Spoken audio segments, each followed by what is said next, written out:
অনেকদিন পরে আমরা তিনজন আবার বেরোলাম একটি ছোট্ট ট্রিপ, মানে সেরকম কিছু না, একটু ঘোরার উদ্দেশ্যে।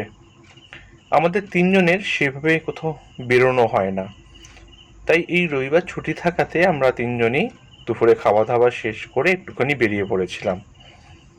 সত্যি কথা বলতে কোনো ঠিক ছিল না কোথায় যাব, ইচ্ছে ছিল 1-1.5 ঘন্টার মধ্যে একটু ঘুরে চলে আসবো।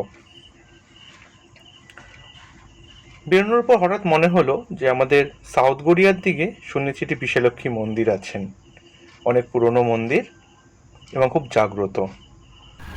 কোথাও যাওয়া হচ্ছে না ভেবে তো আমরা সেখানেই গেলাম। রাস্তার মাঝখানে তন্নির দুষ্টুমি উপভোগ করতে করতে আমরা পৌঁছে গেলাম এই বিশালক্ষী মন্দিরে। এটা একটু গ্রামের ভেতরের মন্দির এবং অনেক দিন আগেই প্রতিষ্ঠা হয়েছে। শোনা যায় এই যে বট গাছ, এই বট গাছের মধ্যেই মা ছিলেন। পরে উনি ওনাকে মন্দির করে প্রতিষ্ঠা করা হয়েছে। খুব নিরিবিলি পরিবেশ।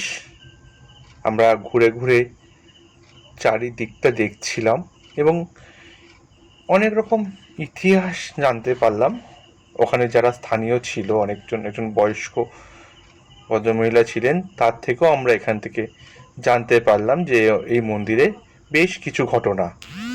তো এই মায়ের পুজো হয় বৃহস্পতিবার আর শনিবার, ঠাকুরমশাই আসেন 9টার সময়। তো আমরা সেদিন পুজো দিতে পারিনি, কারণ আমরা প্রথম কথা আমরা খাওয়া দাওয়া করে গেছিলাম, পুজো দেওয়ার কোনো পরিস্থিতি ছিল না। আর দ্বিতীয়ত হচ্ছে ঠাকুরমশাই ছিলেন না। নিজের মতন করে এখানে পুজো দেওয়া যায়, নিজের মনস্কামনা জানিয়ে পুজো দেওয়া যায়। মন্দির থেকে বেরিয়ে আমরা চলে যাই ওরই কাছাকাছি আর একটু দূরে জগন্নাথ মন্দির।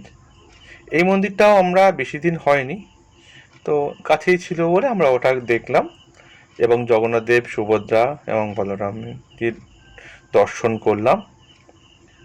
করে একটু ঘোরাঘুরি করলাম, করে আমরা আবার আমাদের বাড়ির পথে রওনা হলাম।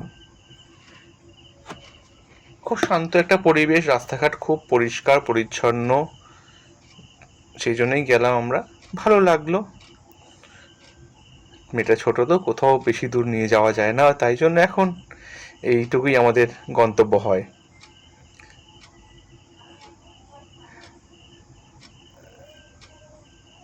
দেখি আবার কবে আমরা বেরোতে পারি।